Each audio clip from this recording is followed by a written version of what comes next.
écoutez, je dois au printemps arabe à Tunis la connaissance de Twitter. Ça ne va pas vous étonner, mais je ne comprenais pas comment les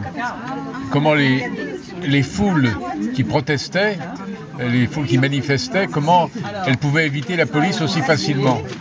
Et l'un de mes gendres, un jour, m'a expliqué ce que c'était Twitter, Facebook, comment un mot diffusé sur un compte est ensuite répercuté à des milliers et des milliers d'exemplaires sur les comptes de Twitter et de Facebook, et comment donc une foule peut être au courant de ce qu'il faut faire ou ne pas faire dans des circonstances dramatiques. Et donc c'est comme ça que je me suis initié à Twitter grâce à ce qui se passait à Tunis. Ah ben oui, non mais les réseaux de culture, ce qu'on appelle les réseaux sociaux, vous ne pouvez pas les contester. Ils jouent un rôle extraordinairement important aujourd'hui dans la formation, dans la société, pour le pire et pour le meilleur. Hein. Il y a des gens qui utilisent Twitter ou Facebook pour tenir des propos arrogants, antisémites, racistes, etc. Puis d'autres qui, au contraire, s'en servent avec beaucoup de doigté, avec beaucoup de plaisir et communiquent sainement et sereinement avec les autres. Mais ces gens qui utilisent Facebook et les réseaux sociaux lisent moins. Ça ne pose pas de problème?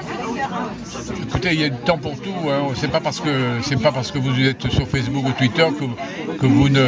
Je pense que c'est plutôt le portable et les SMS qui empêchent notamment les jeunes de lire. Parce que j'ai vu dans un article du Monde il y a quelques jours que les jeunes passent aujourd'hui entre 2 et 3 heures par jour à s'envoyer des textos. Alors ça me paraît plus dangereux que Twitter ou Facebook.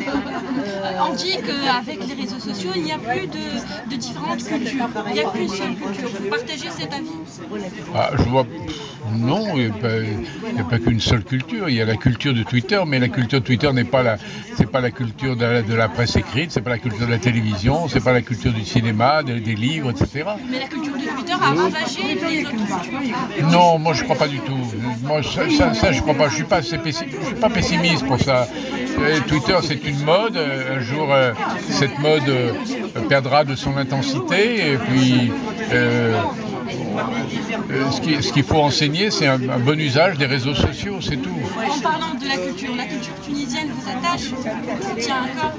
La culture tunisienne, je ne la connais pas assez parce qu'elle est quand même composée pour l'essentiel quand même de la culture arabe. Et moi, je ne parle pas l'arabe, donc je le lis. Donc, il faut que je sois modeste. Simplement, je connais un peu la culture tunisienne d'expression française. C'est autre chose. Mais je ne peux pas me porter en juge de la culture tunisienne. Ce serait vraiment un déni.